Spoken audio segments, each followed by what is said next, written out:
When a loudmouth customer slapped an elderly woman inside a small-town diner, everyone froze. But what no one knew was that her son was watching. And he wasn't just any man. The bell above the door jingled softly as another customer walked into Evelyn's Corner Diner, a small, friendly spot tucked off Jefferson Avenue in Toledo, Ohio. The place had been around for decades, and everyone who came in knew the rules. Respect the staff, mind your tone, and never talk bad about the pancakes. Inside, the smell of butter and maple syrup floated in the air. The coffee machines hissed in rhythm, plates clinked gently on tables, and the sound of old blues music played low in the background. It was the kind of morning where nothing special needed to happen. People came there to escape the noise of the outside world.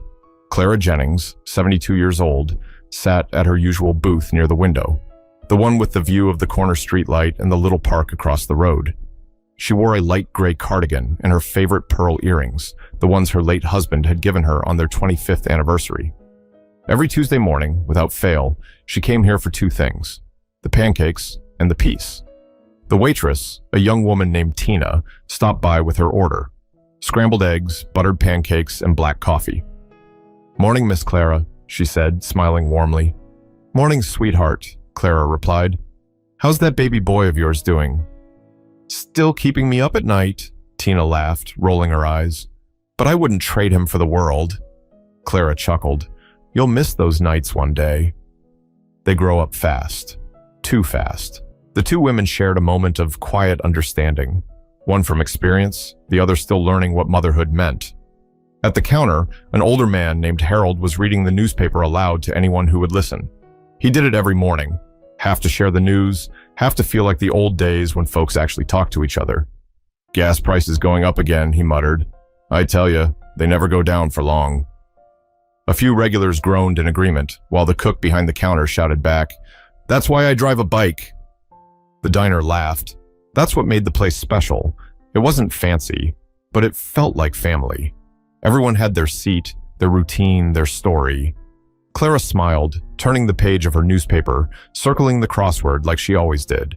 The morning sun glowed across her table, lighting up her silver hair.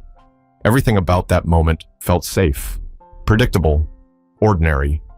But things that start peaceful often change the fastest. The doorbell jingled again, only this time, it wasn't another friendly face. A man in his late 30s walked in, tall and broad-shouldered, his presence immediately changing the air in the room. His name was Rick Dawson. He wasn't from the neighborhood, everyone could tell. Expensive leather jacket, loud voice, that kind of arrogance you could hear before he even opened his mouth. He didn't wait to be seated. He just marched straight to a booth, dropped himself down, and snapped his fingers at the waitress. "Hey, sweetheart, how about a menu, huh?" he said, voice dripping with sarcasm. Tina froze for half a second, forcing a polite smile. "Of course, sir." She handed him the menu and hurried back behind the counter. Harold looked up from his paper, eyeing Rick carefully. The regulars didn't say a word, but they all felt it. The kind of tension that comes when someone walks into your space and doesn't respect it. Clara, always the gentle soul, tried to ignore the noise. She focused on her crossword puzzle, sipping her coffee. She'd seen people like him before, the kind who confuse volume with strength. Rick grumbled under his breath about the prices, the slow service, even the music. "Who still listens to this old junk?" he said loudly, shaking his head. No one answered. That was how people handled trouble in small places. Silence. But silence has power. It can either cool things down or make someone like Rick even louder. He leaned back in his seat, sighing dramatically, tapping his fingers against the table. The diner's peace was gone. Even the cook had stopped humming. Clara looked up for a brief moment, studying the man. She didn't say a word, just a small, quiet look of disapproval. The kind a teacher gives when she knows someone can do better. That small glance was all it took. Rick noticed, and something in his expression shifted. But what no one knew yet was that this single look, this quiet morning, was about to turn into a day the whole diner would remember forever. Rick slouched in the booth, his arms stretched across the backrest like he owned the place. The other customers tried to focus on their breakfast, pretending not to see him, but everyone felt his presence. His voice cut through the calm like a siren in the night. Tina came back with her notepad, forcing a polite smile. "What can I get you today, sir?" He looked up at her with a smirk. Finally. Thought I was invisible for a second. She swallowed hard, but kept her tone even. We've been a little busy this morning. Would you like coffee while you look over the menu? He waved a hand dismissively. Just get me bacon, eggs, toast, and make sure the eggs aren't like rubber this time. Tina hesitated. He hadn't even been there before. Yes, sir, she said softly, then turned away. At the counter, Harold whispered to another regular, That guy's trouble. You can smell it. The other man nodded quietly, not wanting to be overheard. Clara kept her head down, tracing her crossword with the end of her pen. But every word she heard from that man took a little more peace out of her morning. Rick leaned over his table, pulling out his phone. Loud rap music started blasting from the speaker. The cook behind the counter shouted, Hey buddy, we don't play music in here. Rick shot him a glare. It's a free country, old man. The whole diner froze. Even the jukebox stopped mid-song when someone quietly switched it off. Tina came back with his coffee, setting it down gently. Sir, we have other customers. He cut her off. Relax, I'm just passing time. He took a sip, made a face, and spat the coffee right back into the cup. What is this, mud water? You people charge $3 for this trash? The cook took a deep breath, gripping the counter like he was holding himself back. Harold muttered under his breath. One of these days. Clara finally looked up. Her voice, calm and firm, carried through the silence. Young man, she said softly, there's no reason to talk that way. That girl is just doing her job. Rick turned toward her, eyebrows raised. Excuse me? Clara didn't flinch. You heard me. You could use your words with a little more respect. For a moment, Rick seemed almost confused. Then that smirk returned. Lady, I didn't ask for advice, all right? Drink your coffee and mind your own business. The air grew heavy. Tina stood frozen near the counter. Harold turned his eyes back to his paper, though everyone was listening. Clara took a slow sip of coffee, eyes never leaving him. That's exactly what I was doing, until you made it everyone's business. That response landed like a small hammer. Rick laughed once, loud and sharp, trying to cover his embarrassment. You think you're tough for an old lady, huh? Clara didn't answer. She simply turned back to her crossword. That silence, that quiet confidence, bothered him more than any insult could have. He muttered something under his breath and started drumming his fingers again. Tina placed his plate down on the table a few minutes later, careful not to make eye contact. He poked at his eggs, rolled his eyes, and sighed loudly. Unbelievable. Even this is wrong. What are they teaching people these days? Clara had finished her breakfast by then and reached for her cup of coffee, but as she lifted it, her hand bumped the edge of his plate, and a few drops of coffee spilled near his toast. Ah, I'm so sorry, she said immediately, reaching for a napkin. Rick's eyes snapped to the spot. His voice rose. Are you kidding me? She tried to clean it up, but before anyone could stop him, Rick slammed his hand down on the table. You old bat, watch what you're doing. The diner went still. Tina gasped. Harold started to stand up, but before he could say anything, Rick slapped her. The sound echoed through the entire diner. Clara's hand froze halfway to her cheek. She didn't cry. She didn't shout. She just sat there, eyes wide, the disbelief hitting her harder than the slap itself. Tina whispered, Oh my God. Rick's breath was heavy, his face twisted in anger. But as the silence stretched, it was clear even he didn't know what to do next. He'd gone too far. Clara slowly turned her face toward him, one hand against her cheek. Her voice trembled, but her words were steady. You should be ashamed of yourself. No one moved. No one spoke. Harold finally muttered, Somebody call the police. Rick barked, Don't you dare! But before he could finish, the sound of a car engine outside caught everyone's attention.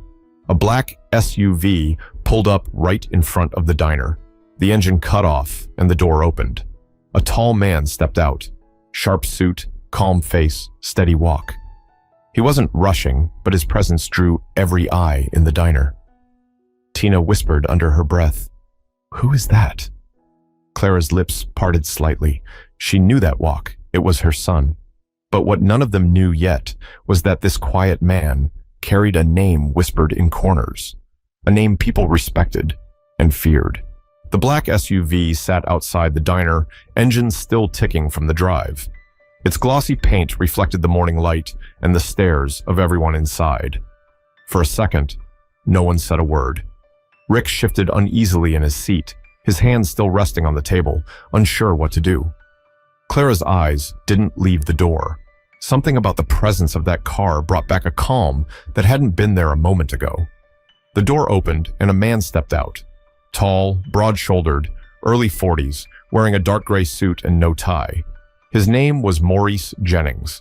Most folks in Toledo knew him only vaguely, a quiet businessman who kept to himself. But those who really knew better. Maurice wasn't a man of noise. He was a man of presence. He walked into the diner, his shoes clicking softly on the floor. The bell above the door gave a short, sharp ring, and every conversation that might have started died before it began. He scanned the room once. He didn't need to ask who. The sight of his mother's reddened cheek told him everything. He walked straight to her booth, his expression calm but unreadable. "Mom," he said quietly. Clara looked up, trying to smile.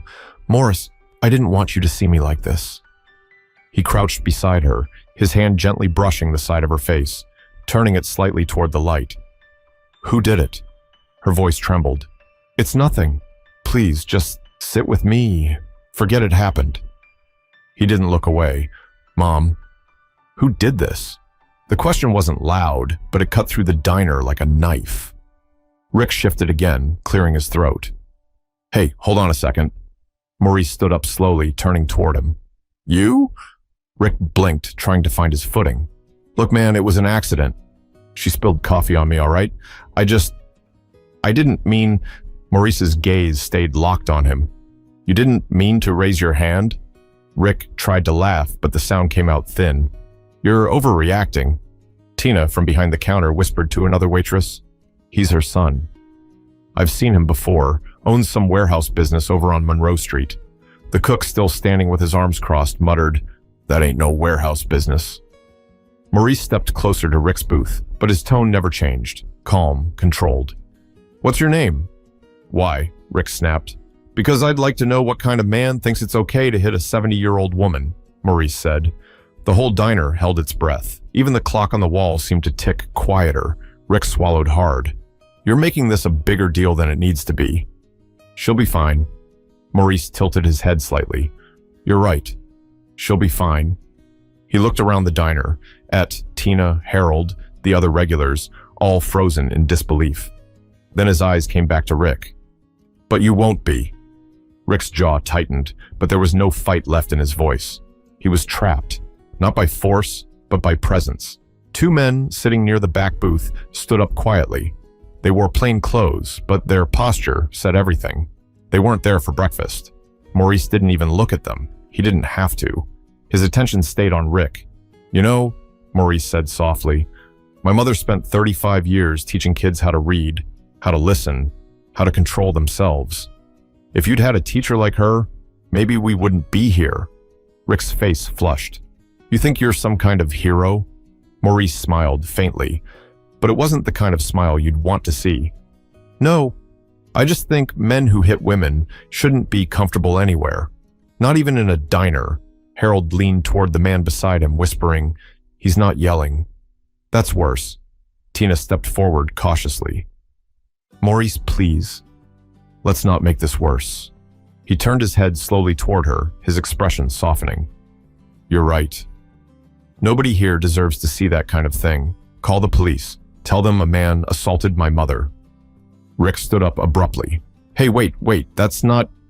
Maurice raised a hand, not to hit, just to silence him. "You've said enough."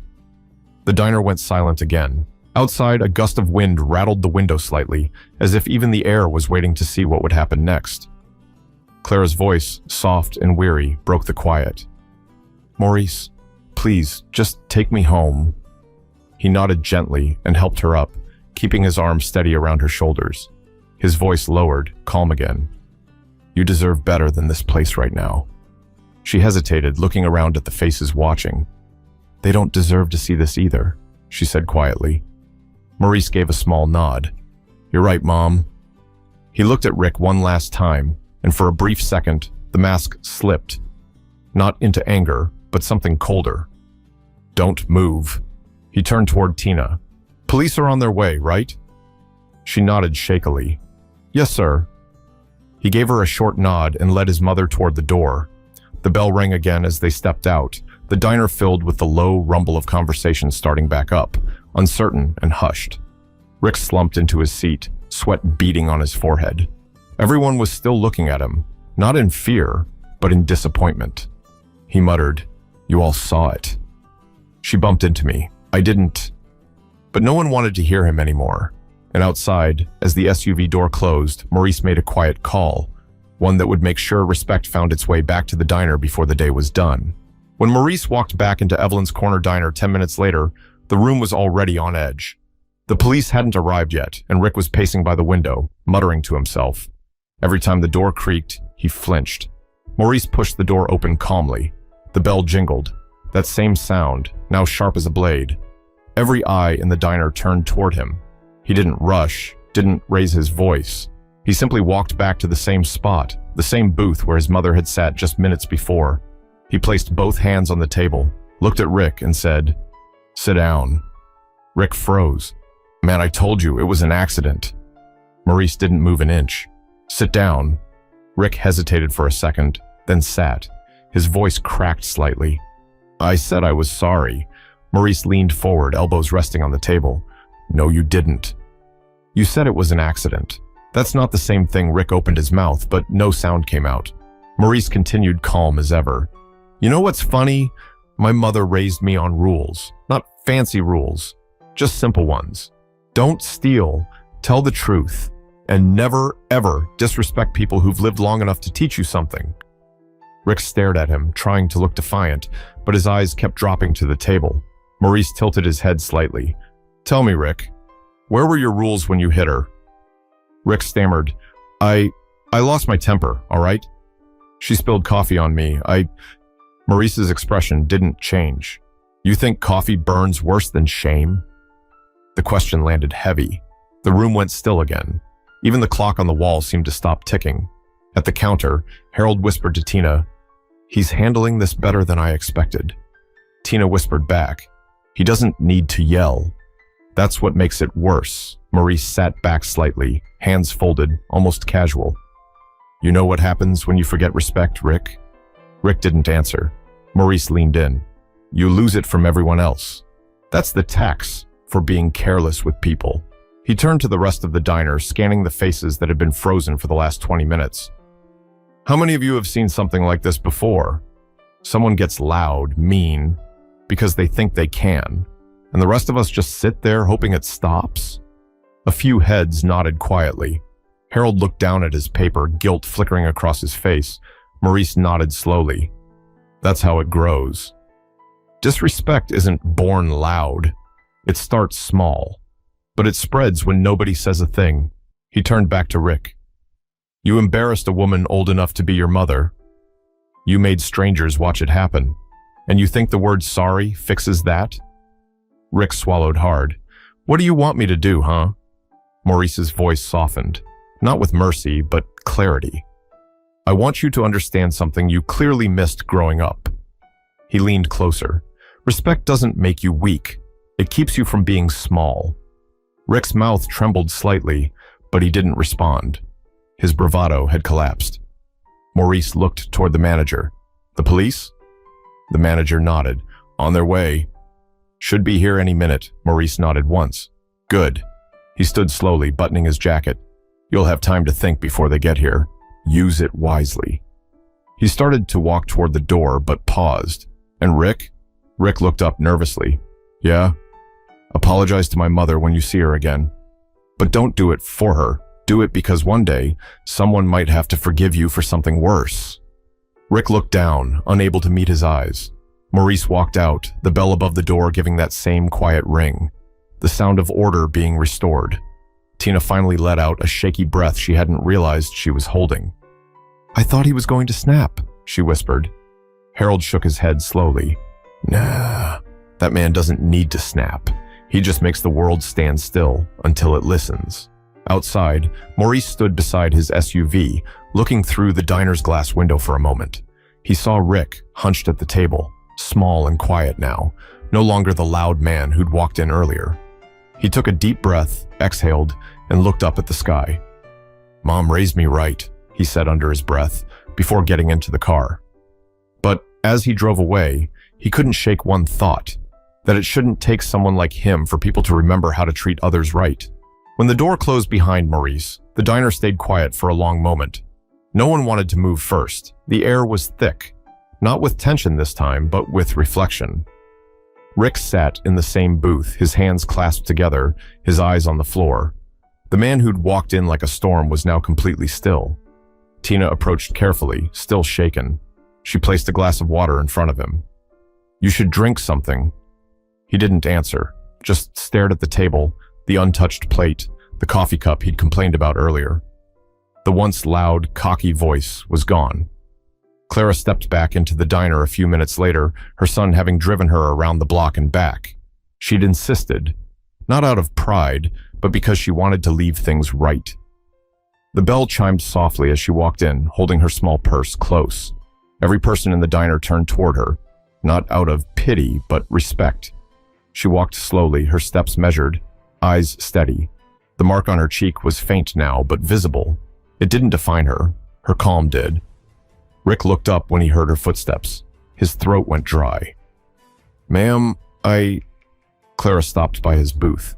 "Don't call me ma'am," she said gently. "You're not talking to a stranger. You're talking to someone's mother."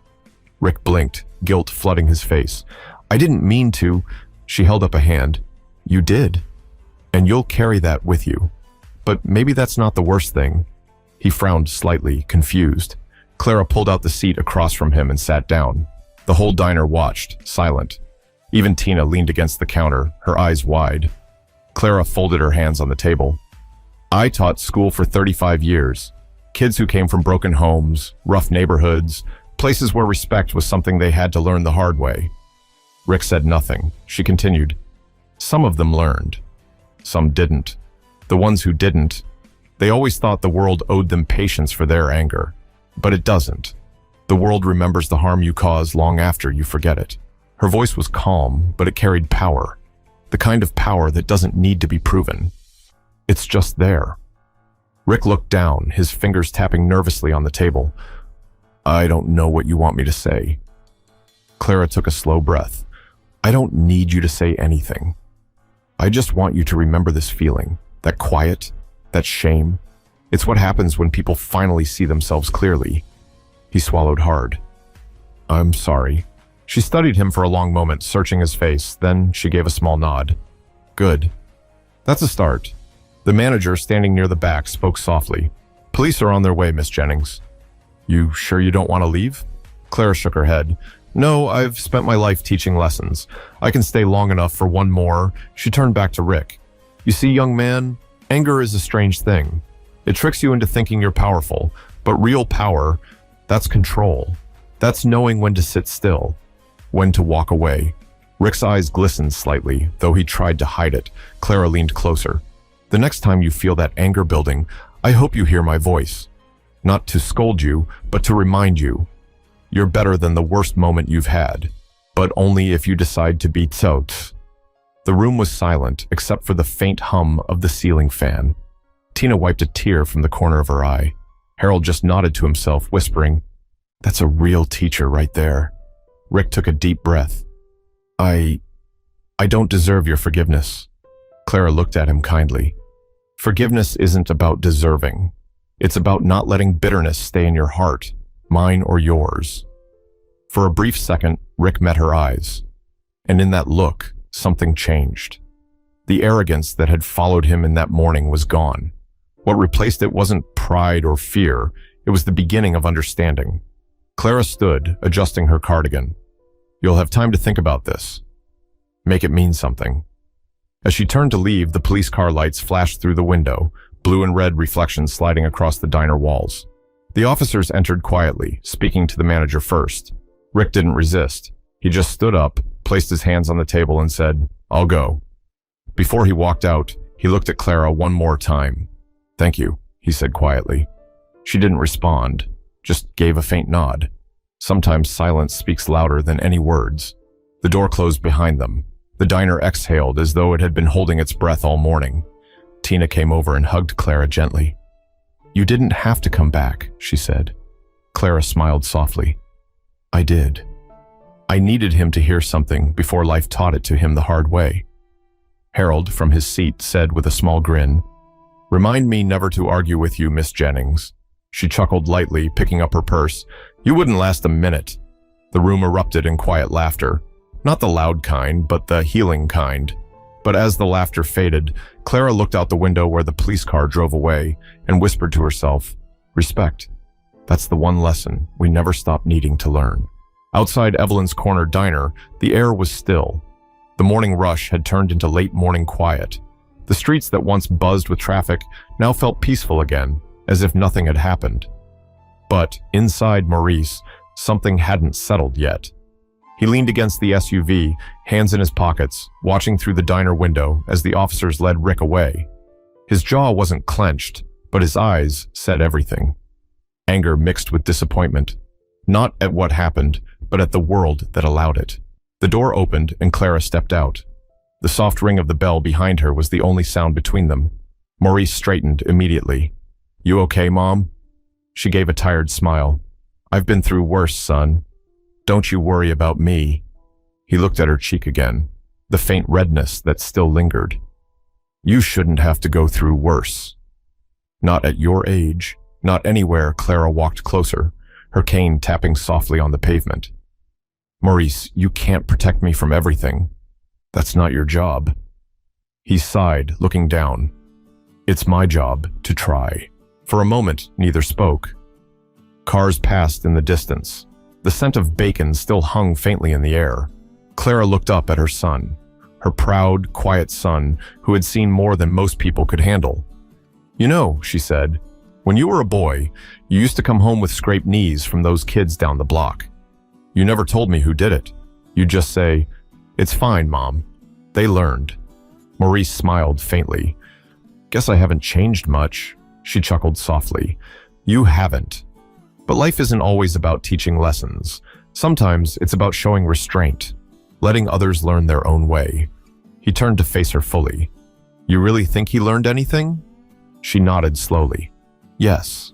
Not because of what you did, but because of what you didn't." Maurice tilted his head slightly. "What I didn't?" "You could have done worse," she said simply. "You've got power, son.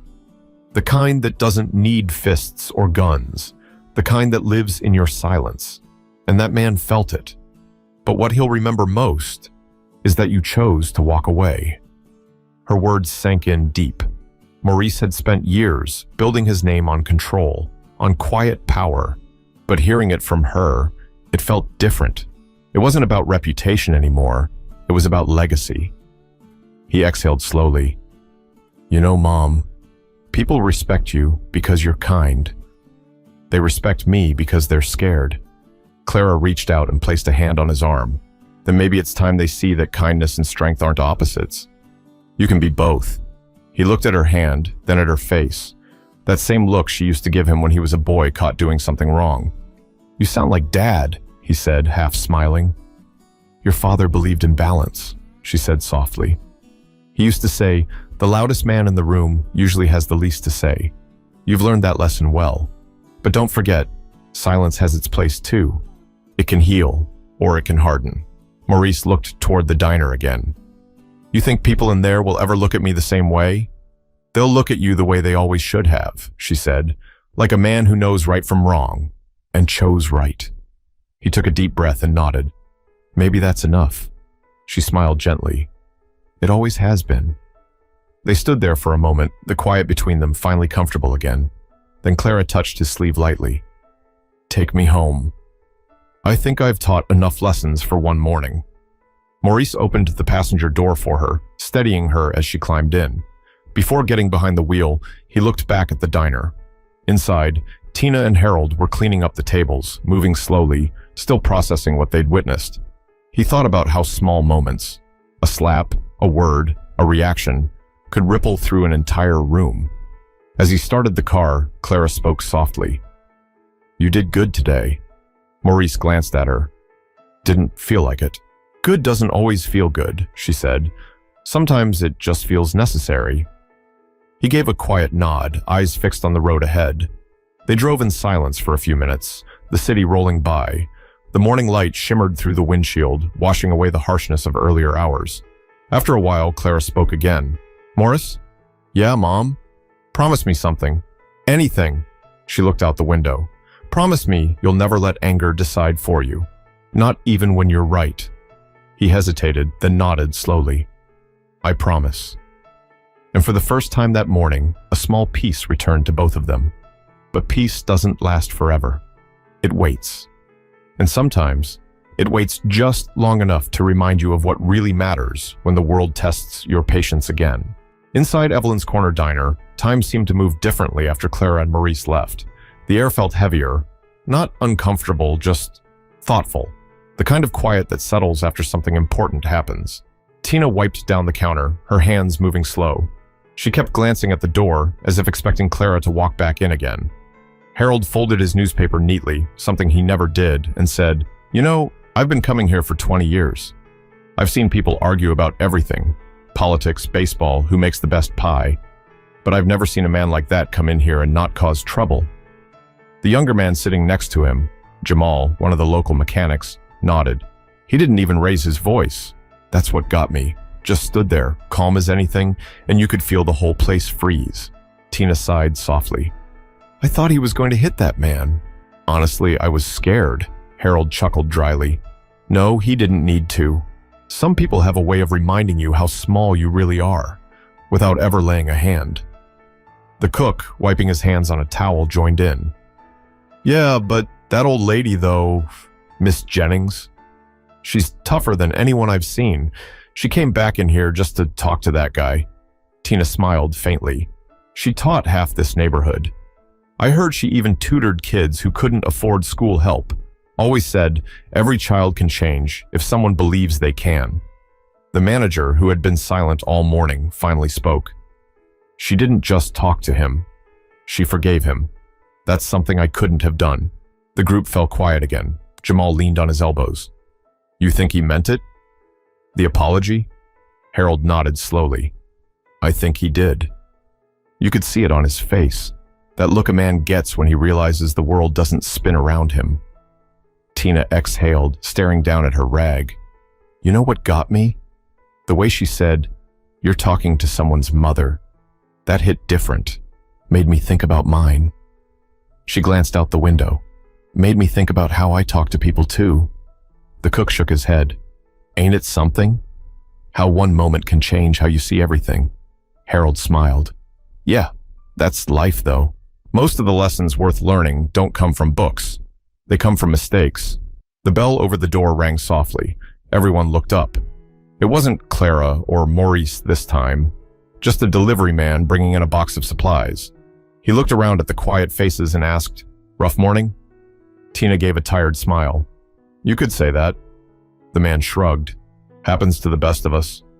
He left the box and headed out again, the bell ringing behind him. Harold chuckled under his breath. If he only knew. The manager started turning the radio back on, letting old blues music drift through the diner again. It wasn't as loud as before, but it was something. Tina leaned on the counter, staring at the reflection in the coffee pot. "You know what I realized? Respect ain't just about being polite. It's about seeing people. Really seeing them. The waitress, the teacher, the old man reading his paper. We forget that sometimes." Harold nodded. "Yeah, until someone reminds us the hard way." The cook pointed toward the booth where Clara had sat. "That woman, she walked out with her head high. She didn't let him take her piece. That's something right there." For a few seconds, the room went quiet again, everyone's eyes drifting toward that empty booth by the window. The sunlight poured across the table, catching the edge of her empty coffee cup that Tina hadn't yet cleared away. It sat there like a reminder. Not of the slap, not of the shouting, but of grace. Tina whispered, "I think I'll leave that cup there till the end of my shift." The manager nodded softly. "Leave it. Some seats deserve to rest a while." Outside, traffic picked up again. A bus stopped at the corner. A woman laughed on her phone as she crossed the street. The world was moving again. Harold unfolded his paper again, but didn't start reading. Instead, he said, "You think she'll come back next Tuesday?" Tina smiled, eyes soft. "She always does." The cook added, "And if she does, breakfast's on me." Everyone chuckled, the tension finally starting to fade into something lighter. Tina looked toward the door one last time. "That woman, she reminded me that it's never too late to act right, or to learn." Harold nodded. "Amen to that." But even as life went back to normal, nobody who sat in that diner that morning would ever forget what they'd seen, or the quiet power of a woman who taught an entire room what respect truly means. The world outside kept moving. Cars passing, people laughing, a city alive with its usual rhythm. But for the few who had sat inside Evelyn's corner diner that morning, something had changed forever. Sometimes, lessons don't arrive in classrooms or sermons.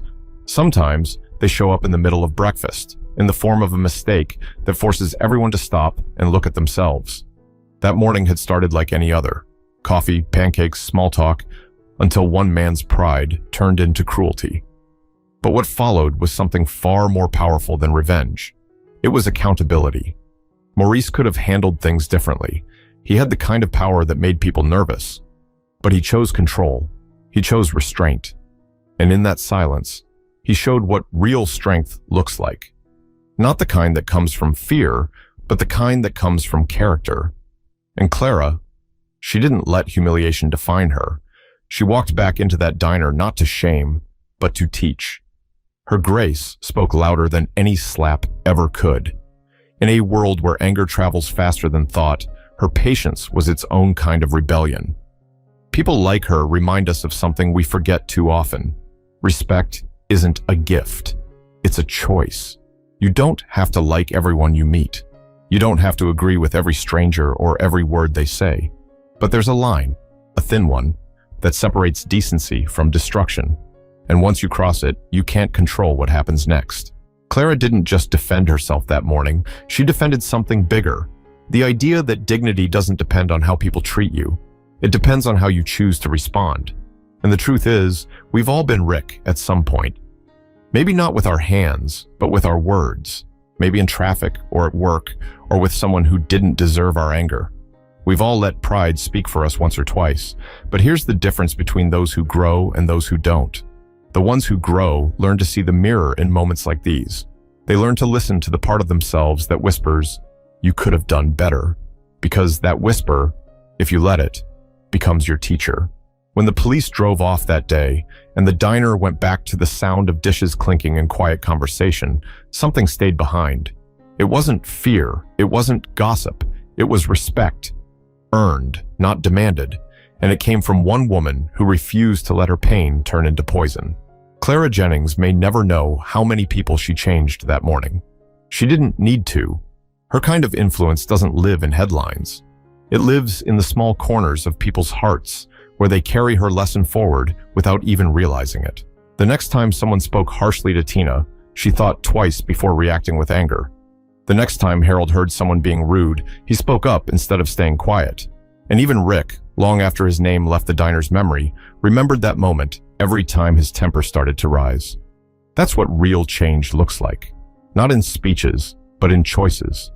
Maybe the next time you're out, at a diner, a store, anywhere, and you see someone struggling, someone older, someone slower, someone trying their best, you'll remember Clara's voice. You're talking to someone's mother. Because every person carries a story you can't see, but a history you don't know. And if you can't respect that, what are you really showing the world about yourself? At the end of the day, respect isn't complicated. It's not about power or status or fear.